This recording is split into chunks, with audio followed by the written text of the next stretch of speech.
Welcome to my getting around video on the S6. I'm assuming you already have Pro Tools up and running. You're seeing Pro Tools on the console and you don't know what to do. You don't know how to get around. And what you probably want to do is get your faders and Pro Tools in front of you so you can start touching them. So what this video is about is finding faders and kind of getting around and moving the faders and finding the ones you want.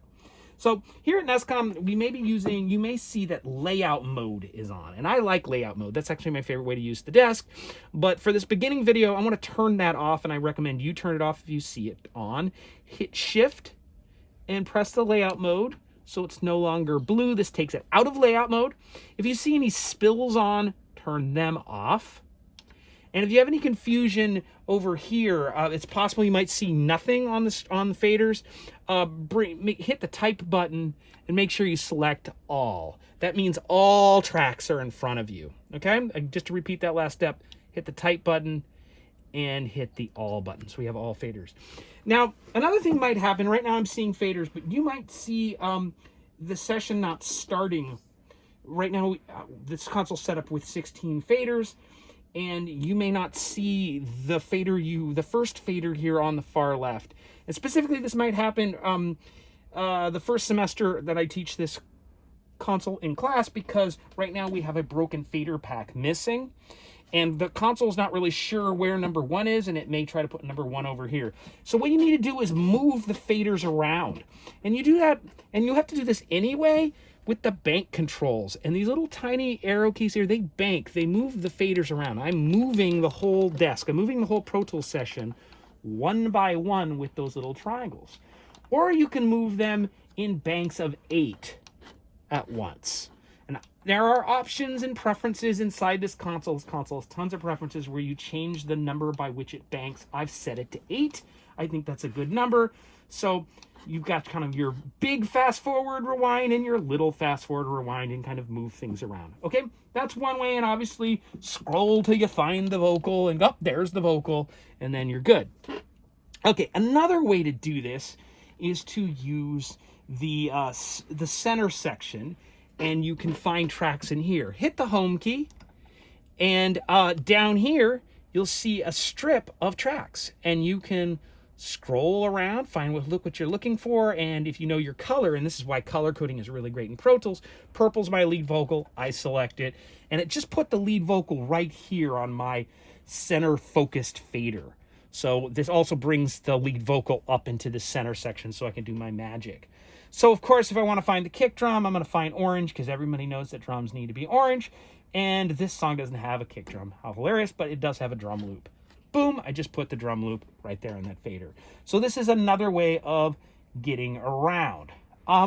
Another way you can do this is, let's hit the tracks button, which you can either do it soft key there, or there is actually a tracks button here. And then you get a list of, and this is a relatively simple song. It doesn't, well, there, you can see all the different tracks in the song, and they're grouped by color right now, so I can quickly go, there's all the drums, or let's bring the bass up, or let's scroll up and get the vocals. And I do have these organized. There's a preference I've turned on to make this easier for me to work on. You hit this little gear down here, and I don't recommend you do this, but display breaks by track color.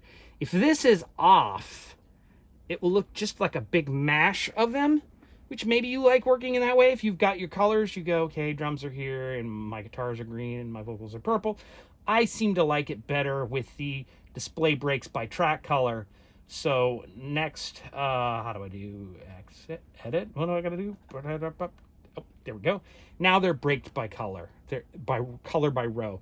And of course, there's also, they're grouped here. You've got auxes and audio tracks and folders. So this is a pretty easy way to get around. So anyway, just to summarize, you can bank by 1, you can bank by 8, you can scroll down here to find tracks, or you can, if you're in this tracks window, you can find them here. One last thing that's sort of totally unrelated, but I think is kind of fundamental. If you use a memory locations in Pro Tools, and if you actually don't want to look up the screen, memory locations is this thing, right? And I've got memory locations showing the verse, chorus, bridge, reintro, and all that stuff. If you've programmed that and you know where certain parts of the song is, I like to see those here on the console so I can really quickly find sections of the song. And all you got to do is press the memory locations button, and they pop up on this little mini screen here. And now I can say, hey, I want to go to the bridge. Boom, I'm going to the bridge. I want to go to the outro. Boom, I go to the outro. So I think that's a pretty useful way. Get you around on the song, where it will located in the song, and this will get you around on the track. So I hope that video helps. Okay, cool. Thank you. Bye-bye.